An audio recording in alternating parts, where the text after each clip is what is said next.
Welcome to the Surviving Siblings podcast. I'm your host, Maya Roffler. As a surviving sibling myself, I knew that I wanted to share my story, my brother's story. I lost my brother to a homicide in November 2016. And after going through this experience, I knew that I wanted to share my story and his story. And it's taken me quite some time to come to the mic to tell it, but I knew it was an important one to tell. So here I am to share his story and mine with you. And it's important that I tell the story of the surviving sibling, the forgotten mourner, the story that is not told enough. So thank you for coming with me on this journey, and thank you for listening to my story.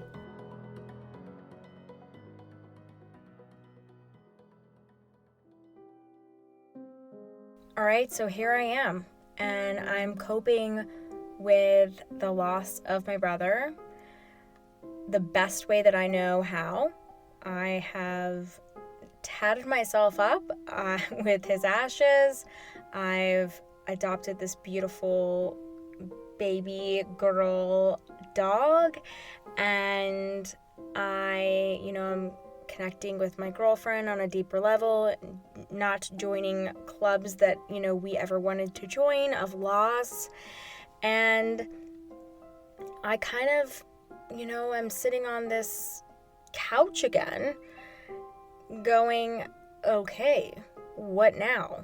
Because I did find that these things that I was doing to cope helped. And I do recommend them. It's interesting being a part of support groups and stuff now. I find that people do similar things. And if you don't, or if you haven't done them, do what works for you would be my advice. But I just found myself again feeling alone. I did. And I had a journey to still go on. And I think grief is a journey. I say that all the time. But I was sitting on my friend Walter's couch, and I had my tattoo, and I had Bonnie, and, of course, my girlfriend was there for me all the time, and both going through so many struggles, and I officially resigned from my job. I remember sending that email, and that was official, and so all of this took place, and I kind of just felt like, what now? And I feel like that's probably the theme of this episode already. It was like, what the hell do I do now? Because I felt so numb just watching these Netflix shows that I couldn't even tell you. I see them come up sometimes now as I'm, as Netflix is on or something like that, and I don't even remember what they were about. I was in such a trance, and I felt that the things that I had done to start coping with the loss of my brother were really healthy, and I have no regrets. And I was really proud of myself now, looking back on it, and even in the moment that I was feeling it, and I was feeling everything. I was as much as I could, but I also felt very numb. And I remember being on, these medications from the doctor, and, having to increase some of them because I was just really struggling. I think this is something that we don't talk about, the what now. What happens when kind of the spiraling of everything stops and the chaos of everything stops and the family's gone, and then even some of these coping things you do right away that I don't think are necessarily unhealthy, but okay, so now there's true, it's not peace, but a quietness, and you're there with your own thoughts, and it's a scary time. It's a very scary time. And I didn't have these Facebook groups or support groups that are out there now that I'm so blessed and happy to be a part of. And maybe they were out there and I just didn't know. I was just in so much pain. I don't even know if I maybe could have even connected to it. I don't know. But it was challenging. And I just remember feeling so numb, laying on the couch. I have a lot of couch references. The couch was like a comforting thing for me. Not always going to lay like in the bed for some reason was not that finality. I make that connection now a little bit, and even then I think I knew it was a connection of finality, and that was scary to me. And I wasn't also sleeping. I wasn't awake, but I wasn't asleep. It was just an odd time for me. And I remember speaking to my doctor, my primary doctor at the time, and they were recommending that I change to, and I think this is so tough to talk about, especially for me, and this is something that I have had a challenging time talking about in the past, and I don't as much anymore, but talking about medication and like what helps and what doesn't, and everybody's so different, and so please don't take my advice about what you need to take medication wise, but I knew enough about myself just mentally already. I had struggled with anxiety in the past. My anxiety was like on a whole nother level, but at the same point I felt so depressed, and this was such a weird kind of paradigm to be in for me. And I was feeling so numb, but I was also feeling so deep at the same time. I don't know if you guys can relate to that. I'm sure a lot of you can, though.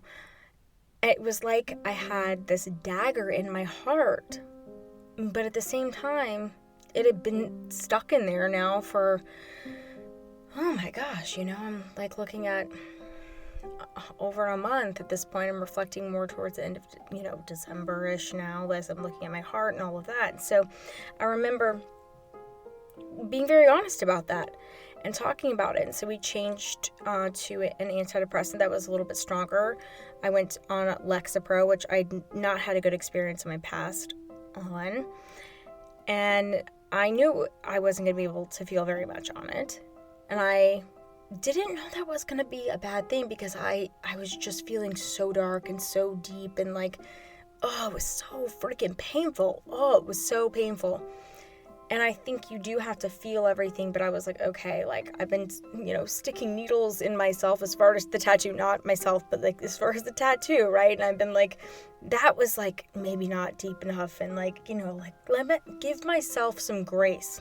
And I think this was maybe me giving myself some grace, like going and being super honest, like I'm in so much pain, like how do I get relief? And this was a way for me. And they really were like, look, you're really struggling with it, your anxiety and some post-traumatic stress, like serious post-traumatic stress from what you saw. And so they increased my anxiety medication that I was taking as well. Not so much like the Xanax, but more Klonopin. And this is so raw for me to be talking about, but I think it's so important that we talk about it. And I'm not a very big girl, and so they took, it was very strong for me, all of it. And I remember feeling like a change very quickly from changing these medications, and I would take them multiple times a day. And as I went into the holidays, Christmas, after, we had already been in Thanksgiving, I was still seeing the guy that I had been dating after leaving the reality show. But he was asking me to do some really serious things. He was asking me to go to Christmas with his parents and meet his family. And this is, oh gosh, I hate that I forget this, but I can't recall how many siblings he had, but it was a lot. He came from like a Catholic family, which I actually went to Catholic school growing up, so I understood a lot of this, and I really wanted to go. I really wanted to be a part of it. There was one side of me pulling this way, and then there was this other part. I just couldn't do it. I couldn't do it. My brother had died like a month before that. I was a wreck. And I remember also like around this time knowing, and I hadn't confided this in this guy I was dating, that I had gotten an email from the show that I had been filming that we were going to the reunion in January. And I was horrified. I was like, oh my gosh, I didn't even think about that. That wasn't even a thought that crossed my mind. Why would I think about that? They asked me to fly to LA and they wanted me to be a part of that. And I'm thinking to myself, oh my God, how can I even be thinking about doing something like that? And I remember deferring to, my friend Walter and saying, what should I do about this? Like, I signed this contract. I don't really know. Like, there's only, I guess, a few girls that get picked to do this. And I guess I wasn't, kind of the drama of the situation. So I don't know what happened after I left the second time. So I'm dating someone else. And here's the big thing that's happened. My brother has been murdered. How do I go and film this last part of this show, less than 2 months after my brother's been murdered? And he just looked at me and said, you do what you need to do. In addition to the fact that the guy I was seeing didn't like the fact that I had done this show. So I was like processing all of this information. It was so intense, like just so much going on. On top of this, I'm calling this crooked detective that, is giving me different stories than he gave me, in the hospital. And he's starting to tell me that, these guys, because I'm calling him before Christmas, I'm saying the holidays, but, before Christmas and New Year's. And I'm like, what's going on? And he's like, well, they're changing their story a little bit, and it seems like there's something fishy here, so I'll keep you updated. So I'm getting my hopes up there. So imagine the emotion that is happening within me, and there's probably so many of you out there that can relate to this, especially those of you who went through, an unknown situation or a homicide or a murder, but it was absolutely crazy. And so I had some hope, but I also had so much darkness, and my career really had been everything I focused on in my life, and it's a lot of that way in my life now, presently. So I wasn't really working. I'd resigned. And Christmas comes. And I've got all these things going on. I've changed these medications, and I am trying to embrace this new relationship. And I also know that I've got to listen to my heart and think about, potentially traveling to LA, and so much is going on. And my relationship is with a very kind man, really, really kind man. And we have this Christmas together, and I come, again, like him, come from a Catholic background.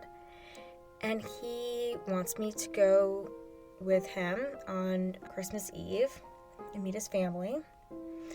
And I end up just having the biggest panic attack I had had since my brother passed, in that time. But it was like, I don't know if this makes sense to you guys, but like a silent panic attack. It was like I was alone in my condo.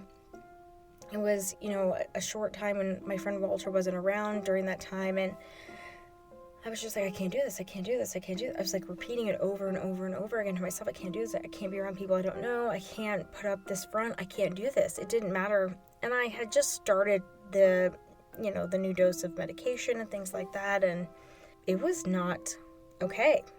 But I realized even in that moment that, wow, at least I was self-aware enough to realize I wasn't going to be okay around his family. This was not a healthy way to meet someone's family for the first time. And I was just like, whoa, dealing with way too much.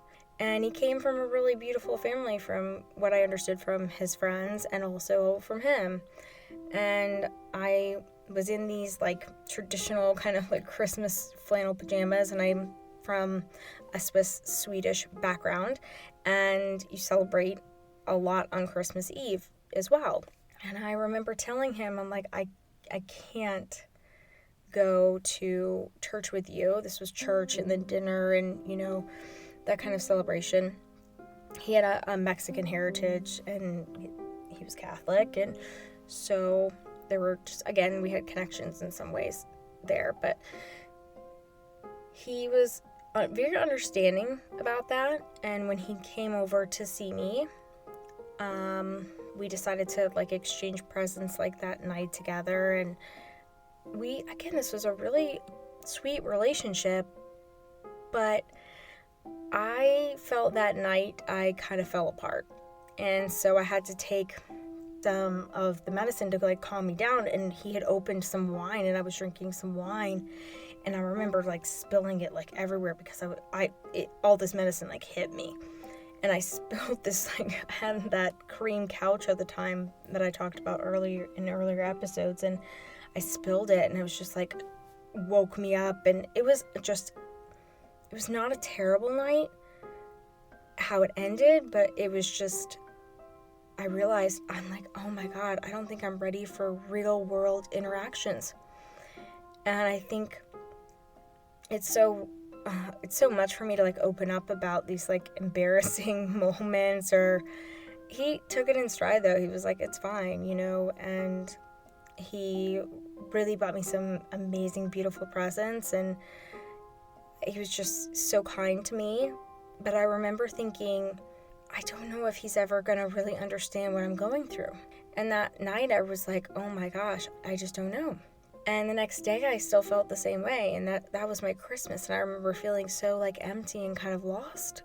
And he needed to go spend time with his family, and he asked me again. No pressure. The pressure was like like a valve, just like released. And I told him, I said, I can't. He's like, look, I saw you, like, I get it. He's like, I get it. But I mean, he really didn't, because he'd never been through what I had been through. But did he get it more than a lot of other people in my life? Sure, because he came to the hospital, and I'll never forget that. And I hope he knows I'm grateful for that. He was a beautiful person, is a beautiful person. He's still with us.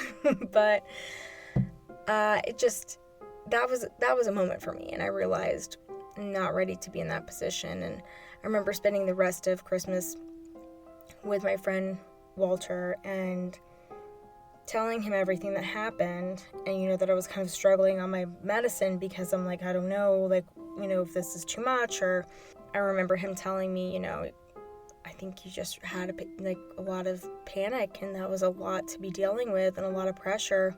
And it was too much. I wasn't ready to be around a family and explain like, oh yeah, your son and I were together in the hospital, and he met my brother after he had been shot, and he was, in life support, and we were sitting there together holding hands waiting for my family to show up, or my father was really the last one. But how do you meet a family like that? That was just too bizarre for me and too intense. And I think that really it almost set my coping back.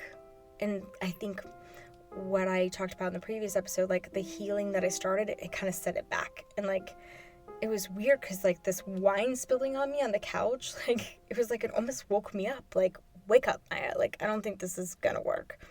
And long story short, we did not spend New Year's together because he was traveling for work. He's a very successful businessman, great guy, and we tried to make it work a few more times, but it just didn't, and it ended completely amicably. Yeah, we tried, but I just think when you're going through something like that, it's really difficult. You've got to be with someone who really accepts the situation, is really empathetic to the situation, and I mean beyond empathetic to the situation.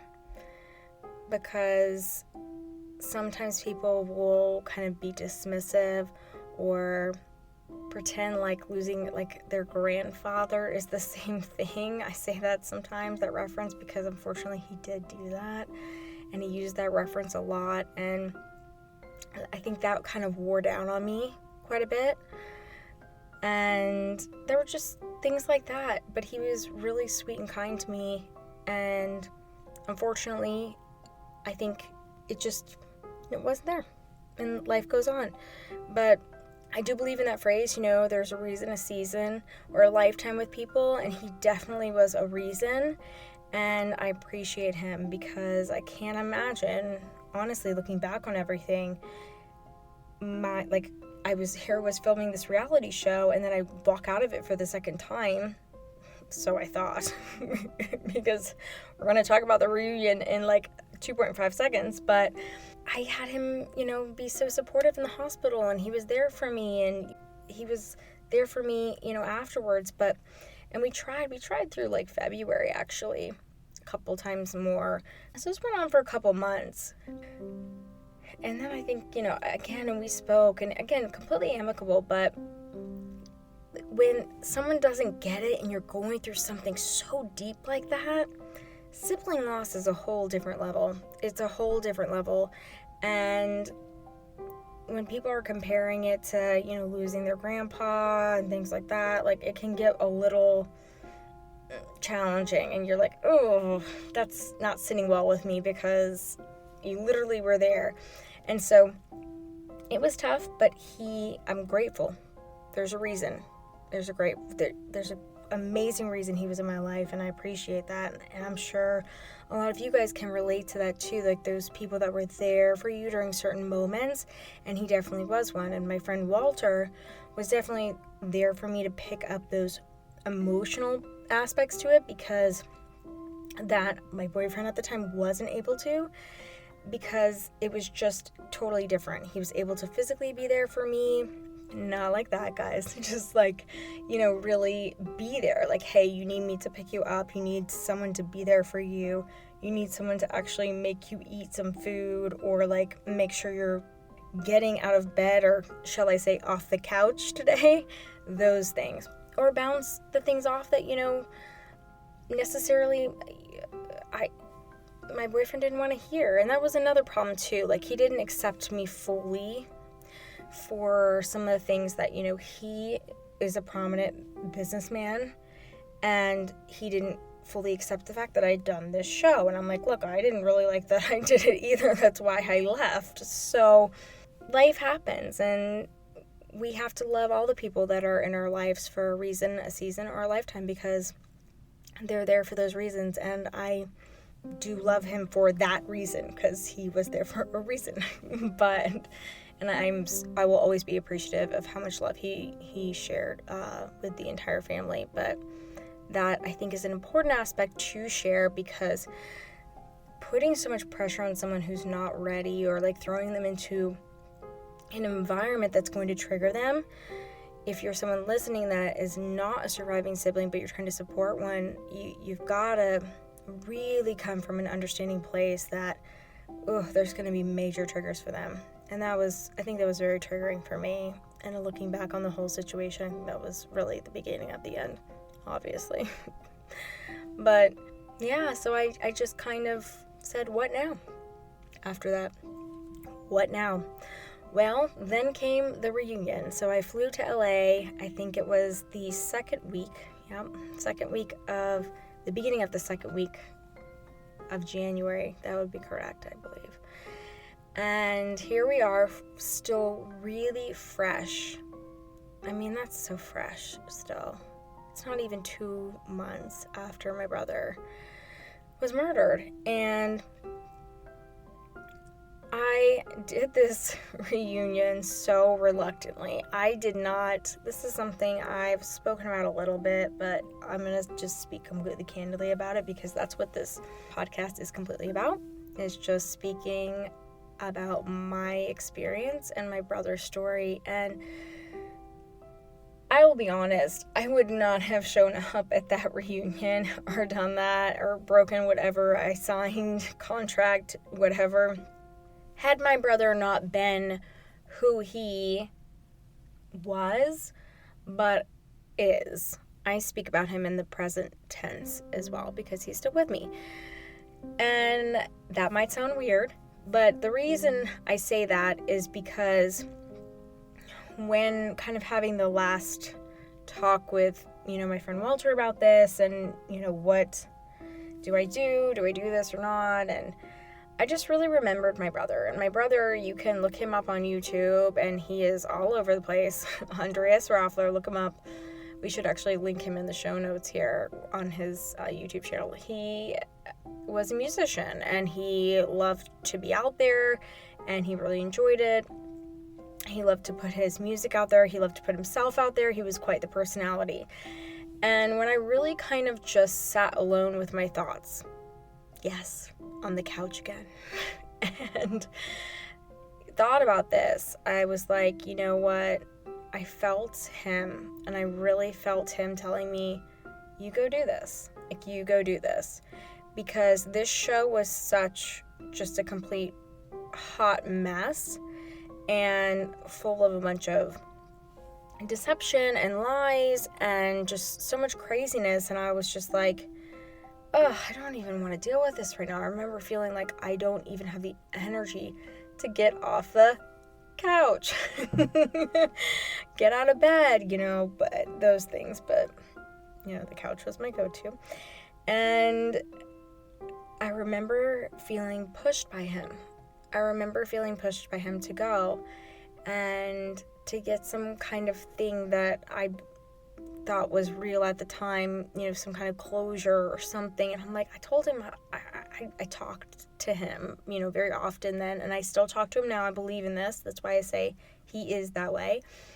I do believe he's still with me, and I do believe that your loved ones are still with you. I do believe in that. I went through a time of doubt, and I'm going to talk about that.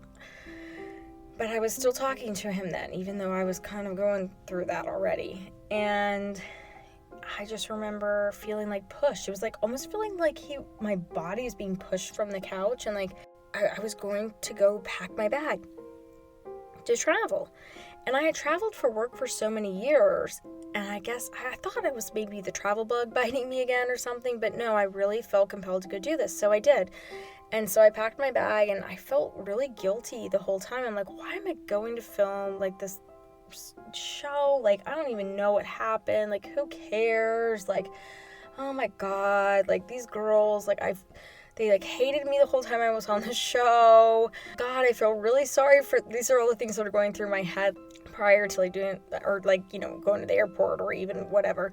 And like, God, they probably like, someone ended up with him, and I feel so bad for this girl because he like messaged me behind all their backs, and oh my God, this is going to be such a mess because I'm going to have to show all this stuff, and it's going to be terrible. Well, you're in a hotel room the night before, and you're in different hotels, and so and those of you who listen to my other podcast that I put out before know all the nitty-gritty details of it, but they didn't know I was coming. Most of them are, I'm friends with today. I mean, we're not as close anymore because we're all married and have kids and stuff. I think I'm one of the only ones that doesn't have a kid, but but it's interesting how life turns out. And this is, you'll hear this and how this happened if you didn't listen to the other podcast. But they kind of figured it was me when there was this like unknown person. I didn't know that at the time because I didn't know how the show turned out. Like, I'm sitting here dealing with the loss of my brother, and like here I'm being thrust back into this, and I'm like, why am I doing this? Oh my God. But I really did feel like, this is something he would have loved. This was so my brother. And it kind of all makes sense now looking back on all of it.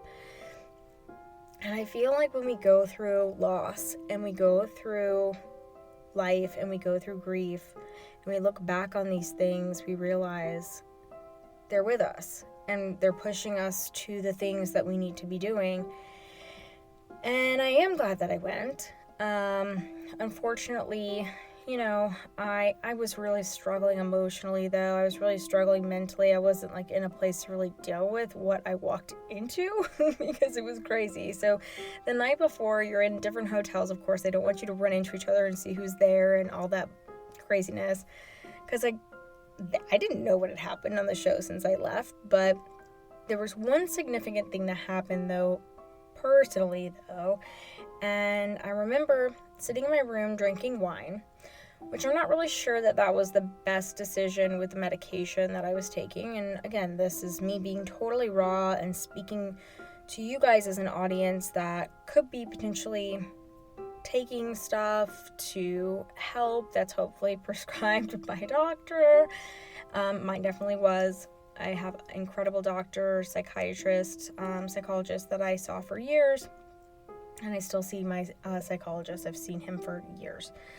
And I was texting with my mom, believe it or not. And I let her know that I don't know why I felt compelled to message her, but I wanted some kind, I think because I felt so crazy being out there in LA. I was going to shoot this whole thing. I don't even remember what I told her about being out in LA. Of course I didn't. That was the wine, I'm sure. But I remember the things that I said to her, and I remember telling her that I loved her and that this was really hard, and that, we really didn't see eye to eye about the situation, and that I will always love her, and if she ever needs anything, that I'm there for her, but I just can't support her relationship. And that was pretty much the conversation. It was not a horrible conversation. It really wasn't the worst conversation in the world, but I think I needed some kind of peace with her, because I knew she was not going to like the fact that I was about to walk on a set and be totally open and honest and be the Maya that you guys are getting to know, that just mentions it all and opens it all up. And I knew the way that they edit things and stuff on reality television, that the odds of it all airing, it wasn't my story. I was a contender on the show to date, but you never know what happens. And I think there was a part of me that just wanted to get that out there and let her know, like, this is what's going on with me, like, this is my story, this is how I'm feeling, and this is what I'm going through. And so the next day, I felt a little different as I was getting ready for this reunion, and I was having, it was anxiety about sharing what happened to my brother. I did not feel like, because one, I didn't know who was going to be there, and I had been on several sets in the past, but they were like for live television. It was not for reality television. So, for like a reunion. And I have to go on there and explain to them, after being portrayed as like this villain, oh, by the way, hi, here's this guy that picked I don't know which girl, and sorry, he's a jerk. He was messaging me privately the whole time, even though I didn't engage. I came back to the show, but he lied to all of you. That's a whole drama for a different day. But also, why are you a wreck? And why are you, like, not yourself? Oh, how have you been? Oh, well, let me answer that for you guys. I'm a mess. My brother was murdered just over a month ago, and I buried him a month ago, his ashes. Yeah. And so, because I was the quote-unquote surprise, I wasn't like the last person that came on, but there was only like 5 girls, the top 5 girls that were brought on.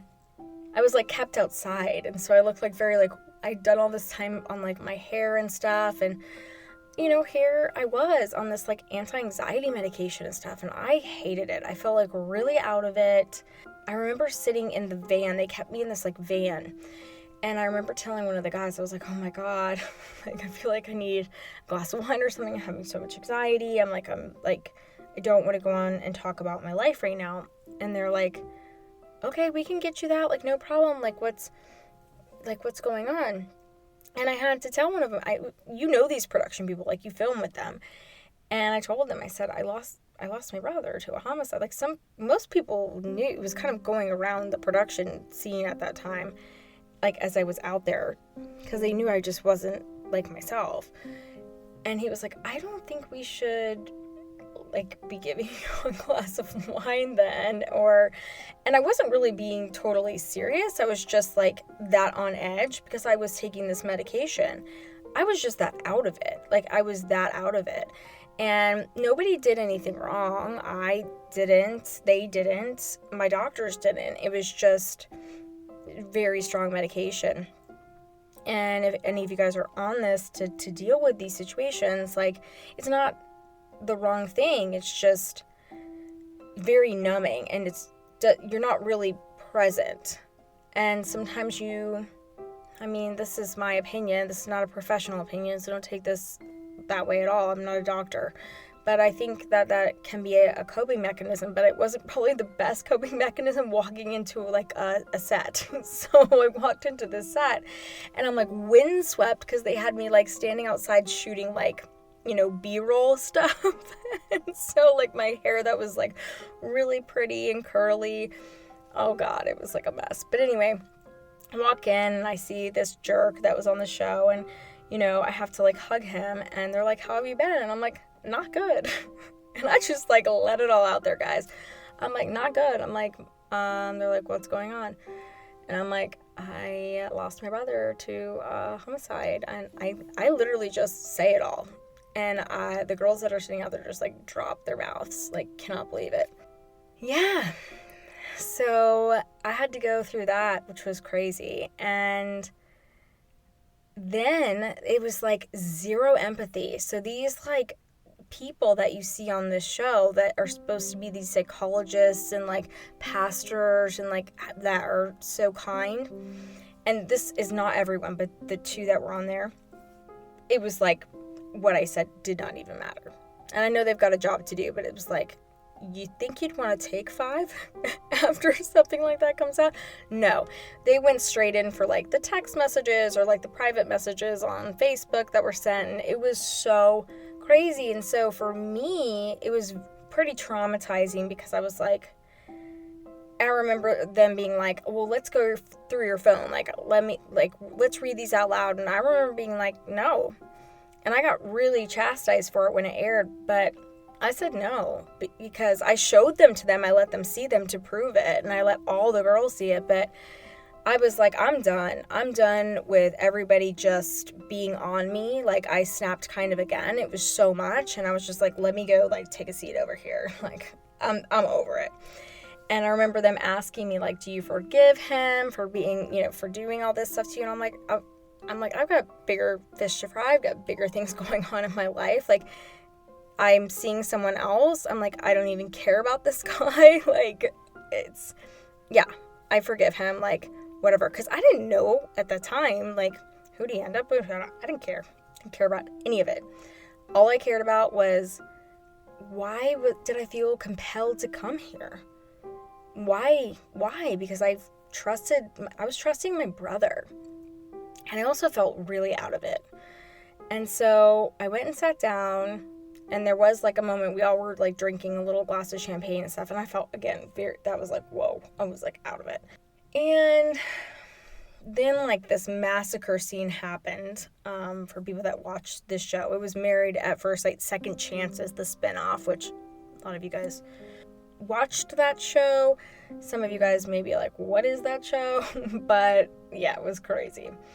And I found out he didn't end up with anyone, and it was really wild, and they all knew he was a liar and crazy, and so we all became friends, the girls did, but it was really tough. So that was really hard. But then I realized, oh my God, my brother was really with me. That was like the first moment that my brother had become this kind of force with me, I think, and that was the first time I started to have a different type of hope.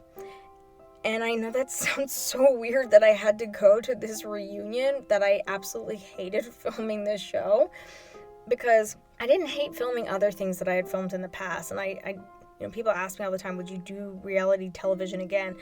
And I actually would. It was just, this experience was very tough because of everything that happened.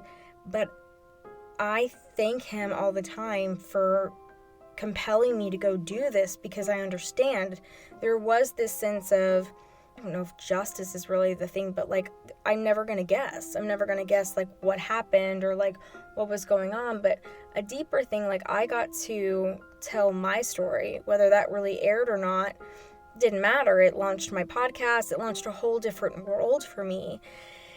And I knew I wasn't crazy for wanting to leave that show because it was a crazy situation and it was not an individual that really knew what they wanted, and it was a lot of crazy stuff going on. And that's when I realized my brother had really become my true north. And I have a pretty good sixth sense and a good gut, as I think you guys listening know, and you do too. I know you do. And I think you guys know this about me from going back to the dinner with my boyfriend where, it didn't work out, but the night before my brother was shot, I knew I needed to speak with him. That was my brother. And this was my brother leading me to this. And then the girls and I all had pizza and shared the messages, and apologies went around, and apologies on television, and it was a whole thing. And then we all became friends afterwards. It was a really wild situation. That was my brother. I believe that to this day, I would not have gotten on that plane if I didn't feel my brother. And my brother always wanted to, do television stuff. He wanted to be a musician, all these things. That was never really, my thing. That was... I loved podcasting. I love the fact that, I've gotten the strength to tell my story and his story on this podcast, but I have another podcast as well. But his thing was always wanting to be in the limelight, and so I know with all of my heart that was him. And so it really had a beautiful ending, and I love that. I love that because I needed a good ending. I really did. And it was also a beautiful beginning to several friendships. And so I'm grateful for that. And so I returned to Atlanta, where I live, and it was what now? Another chapter kind of closed. My gut was right. That was a crazy situation. Thank God I got the hell out of that situation when I did, and I could really, at least focus on the loss of my brother. What if I had stayed? Oh my gosh, I can't even think about that. But what now? And I remember I started interviewing for some jobs, and my friend Walter was like, you've got to take some time. And I was like, yeah, but here I am on this medication. I feel like it's too strong, and I feel like I just feel like he said, take some time for yourself. And so I did. And I said, you know what? You're right. And I had been talking to a dear friend of mine who is a great father figure to me, and his friend that lives on and off with him in Mexico. And I had met him when I went to one of my favorite places in the world, Costa Rica, for my 28th or 29th birthday? I don't know. So we hadn't known each other a crazy long time, but he just became this instant, father figure, friend, so many different types of mentor. And he was talking to me as well. I was really blessed. I am really blessed with these people in my life. So surround yourself, like I was talking about in the last episode about coping. Surround yourself with people that can help you and support you, your grief support. It's so important. And anybody who can't support you, or anybody who, I don't want to say anybody who can't support you, push them away. I don't want to say that, but anybody who isn't supporting you, you kind of have to let it roll off. I had to start to realize that, they're just not right for you in your life, and they might not be right for you ever, but they might not be right for you at the time. Life evolves and life changes, but that's something I learned. But those people, like my wonderful friend in Mexico and his friend that, stays with him from time to time, they were just come be with us, come to Mexico. And I love Mexico. My heart, is in Mexico.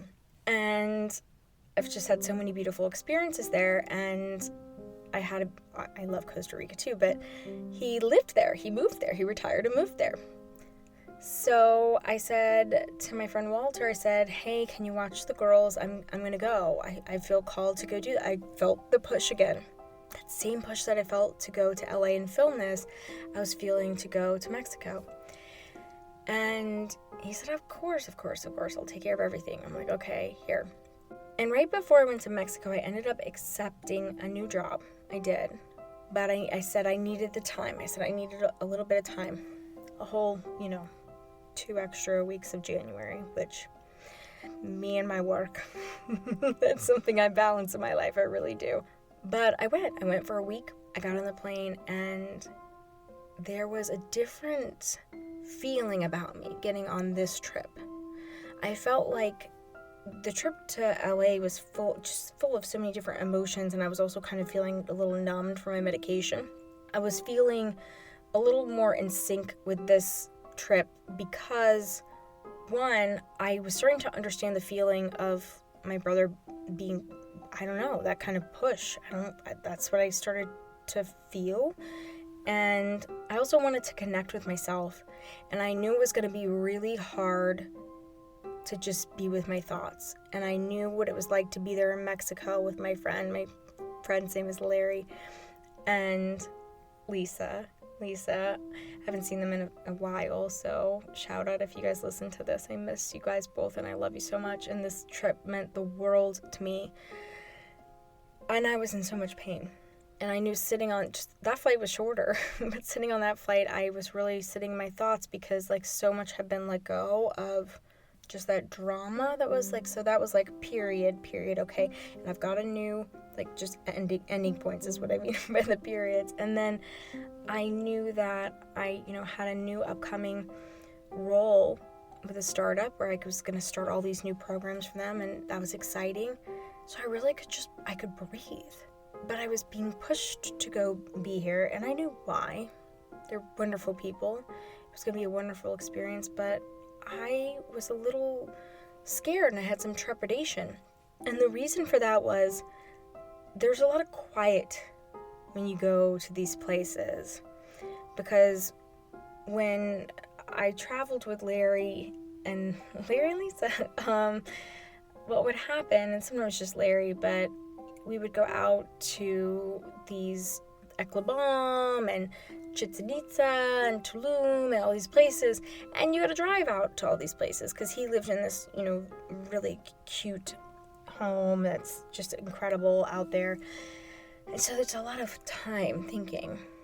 There's a lot of tequila too, of course, and I definitely had my medication under better control at that time, so I wasn't it's not the same story as LA, but you're with your thoughts, and that can be a scary thought when you are feeling like, what now?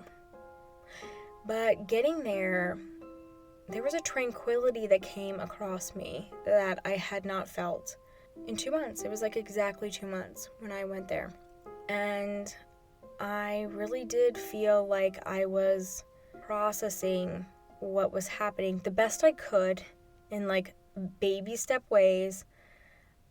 I really believed at the time that I was truly processing what had happened with my brother. Now, was I truly processing it? It was the beginning of processing. That's what I learned. But I climbed so many different, Mayan ruins, and I dove into cenotes, and I just I took a couple tequila shots and drank some Corona, but it was all in, not overboard. It was just life. I ate a lot of tacos and a lot of street food and literally lived like a Mexican for a week and loved it, and I just love it there. Probably why I got engaged there, and I really experienced everything, diving into the cenote, the fish all over my body, and I really that was the first time I smiled in 2 months, besides getting Bonnie. It was the first time, I really felt invigorated, running up these ruins and feeling like I was a part of something bigger. And I remember sitting in the back seat of the car, driving out to Eklabam, which is one of the further out ruins on the east coast of Mexico. And I remember just having the wind blowing in my face, and my hair's not as long now, but I had very, very long black hair at the time. And I just remember feeling I had the necklace of my brother's ashes just beating against my chest, and I remember feeling him in my heart. And I remember feeling him. And I remember thinking, oh God, I'm feeling. And just to feel after you've lost is a huge win. It's something that is like so difficult to describe, but just to feel after such a loss can be so hard to do. And I was feeling, I felt like I was living. I like had the sun burning up my pale little face and my hair and just, whipping through the wind, and I could feel him beating against my chest. And that's when I realized that he was with me. I had done everything that I could in my power to commemorate him, and I was not alone. I was not alone because I had these beautiful people that were supporting me. I had followed my heart. I had listened, and I knew what was working in my life. I knew what wasn't working in my life. I was trusting the journey. And what I didn't know 100% yet was that this was a part of the grief journey. And what I didn't know yet, and what I hope helps you, is that this is the grief journey. And that, yes, it does last, because I'm still sitting here telling you this 5 years later. But I can look back on that time, and that was only 2 months after he was shot. And I did smile, and I did feel him, and I'll never forget how that felt, how that metal of him on my chest with the ashes pounding against my heart after doing things that brought me back to life, like being with these wild dogs in the streets and being in Mexico, just feeling alive again, looking at the water that is just gorgeous, which I'm sure most of you have experienced or seen, of course. I think that is what really started to make me realize that I could have hope, that I would live again, I would feel again, because I was feeling something. Diving into that cold water and having these people that I hadn't known that long just give me so much love, and know that there's so much good out there, even with all the bad. I'll never forget Larry sitting on the beach with me privately before we kind of started the trip, and I just told him, I said, I'm broken. I said, I shared kind of my journey. I felt like this soldier that had been walking and was so sad on the journey, and he shared a couple things with me, and he said, you're not. He said, you're not. He said, you're not. He said, you're going to make it through this. And on the other side, he goes, you're not even going to believe who you are. And he shared a couple other things with me too. He has lived a long life, and he's been through a whole lot. He's been through divorces. He's been through deaths. He's been through his children. And he said, you're going to make it. He's like, you're so strong. And I said, why do I feel like I'm dying? I remember him telling me something. He said it much more eloquently than I'm going to tell you guys, and I hate that. I wish I could say it like him. But I remember him telling me that I was going to feel alive again that week, and I absolutely did. And I think that's the best advice that I can give in this episode, is that when you're feeling what now, I had for myself to take another job and like line that up for myself, because I was just in that mindset. And I think for myself, looking back, probably would have changed that or given myself some different advice. But I do end up doing that. And so that's coming up in the next episode. I'm going to tell you about that and how I ended up going out on my own and taking some real leaps. And so I kind of put the cart before the horse. However, I did some really cool things here, and I followed my gut, which was also my guide, which is my brother, and I went on this crazy LA trip that I really wanted to just breach contract and not go on. And I also followed my gut and my guide, as I call it, and I went to Mexico, which was I just felt so amazing going there. And he was right. I did feel alive again for the very first time, and it was really worth it, and I'm so glad that I did it, because I did come back to a lot, and I was about to deal with a whole lot, and I had a whole lot more to deal with. Thank you so much for listening to the Surviving Siblings podcast. If you enjoyed this episode as much as I did creating it for you, then share it on your chosen social media platform. And don't forget to tag us at Surviving Siblings Podcast so that more surviving siblings can find us. Remember to rate, review, and subscribe to the podcast. And don't forget to follow us on all social media platforms. We're on Instagram, Twitter, and TikTok at Surviving Siblings Podcast. All links can be found in the show notes, so be sure to check those out too. Thank you again for the support. Until the next episode, keep on surviving, my surviving siblings.